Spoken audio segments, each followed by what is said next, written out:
what specifically would be something that, the average person would miss in a contract that you, as a legal professional, you've seen so many of these. What's something that you would pick up on that they would miss, and how does that affect them in real life? Yeah, and I think because of like the way the market has been going, there's such a fine line between like waiving contingencies and not waiving them. And I think there is sometimes confusion amongst the realtors and their customers about what exactly was negotiated in the contract. So someone will come to me and be like, I'm allowed to do home inspection, right? And I'm like, yes, you're allowed to do home inspection, but there's a part two to that. Once you do home inspection, are you allowed to ask for repairs? Are you allowed to ask for credits? Are you allowed to cancel the contract if you don't like what happened in the home inspection, right? So someone might answer, yeah, of course you can do home inspection, but then they forget about the next action, which is, well, what happens if like everything goes wrong in the home inspection? So those are some like nuances. Other things are, waiving the appraisal is huge, and people not knowing what their financial threshold is, and they get a pre-approval for a certain amount, so they think that they're good, but then we have an issue of like an under appraisal, and that kind of changes the whole structure of a loan. That changes the way we can negotiate the contract. And sometimes, there's situations where the buyers don't actually have the liquid cash that they need in order to close on the property because of an under appraisal. And then they've contracted differently. So these are all kind of like things that I go through during the attorney review period before getting under contract with someone, so that they really understand the risks of like what's in the contract and what options they have, and make sure that they're comfortable with their lender, make sure that they're comfortable with the condition of the home, make sure that they've even like walked the property. Some people see properties on like FaceTime, and then I'm like, but have you gone to the property?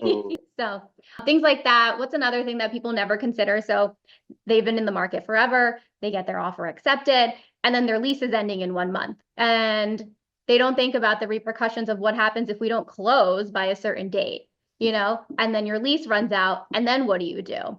So I kind of like educate my clients through all of these scenarios before we even like get under contract. So That's very interesting. It's a lot of stuff that people don't consider that, I could imagine if you're a home buyer, there's so many things going on. You're trying to get your financials straight. You're looking at this house. You're worried about, is the offer I'm giving good enough? Is it going to be accepted? And then on top of that, there's all this stuff in the contract that most people, the average person like me, doesn't understand. I'm glad that we're doing this conversation so people can understand that a little bit better. You spoke a lot about the buyer side. What about the seller side? What should they be considering in these contracts? So on the sales side, they want to typically make sure that the timeline is good for them. If they know they're most of the time, I have people that are relocating. A lot of them are building new construction homes. Some of them are just hoarders. They've been living there for like 40 some years, and they don't really estimate how much time they're going to need to move out. So that's a huge concern of mine.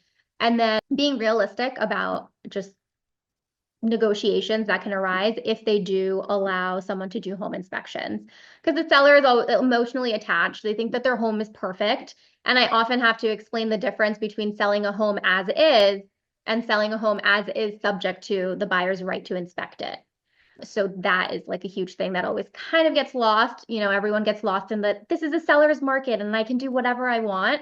And there's so many conversations I've had where I'm like, I don't care what market we're in. I work in the contract. I work Yeah, within these papers, and they tell me what it exactly we can do and we can't do.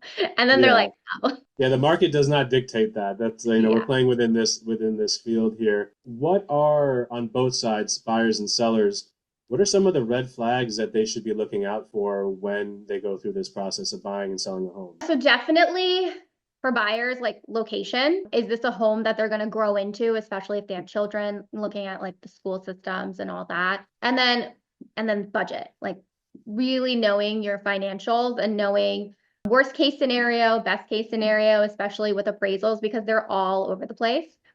And then the next thing would be like the age of the home, because that brings up like a whole different host of issues, and budgeting. And when I say budgeting, it falls into that too, because like even if an HVAC has been, if the home is like 20 years old, it's probably there with its original HVAC furnace and all of that.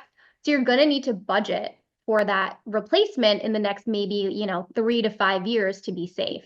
So thinking beyond just today I'm buying this home and also the costs that come with maintaining a home too. That's been something that comes up a lot in inspections where people are like, this home is so old and the roof needs to be replaced and the HVAC system is like 35 years old and everything is still functioning fine. It's just old.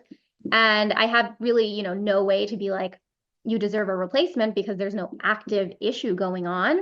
So having that conversation of like, you should budget, or maybe you should get like a home warranty is something that I often do too, when depending on the property type, condition, where it's located, things like that. On the seller side, the biggest ones are title issues like, have you been paying your taxes? Have you been paying your mortgage? Or do you have liens on the property? Did you stop paying your mortgage? Did you stop paying your taxes? Those are usually the biggest red flags for sellers. And then the other one is a lot of people in COVID upgraded their homes, renovated their homes, and did it all without permits. Oh boy. So that always becomes an issue when they go to sell.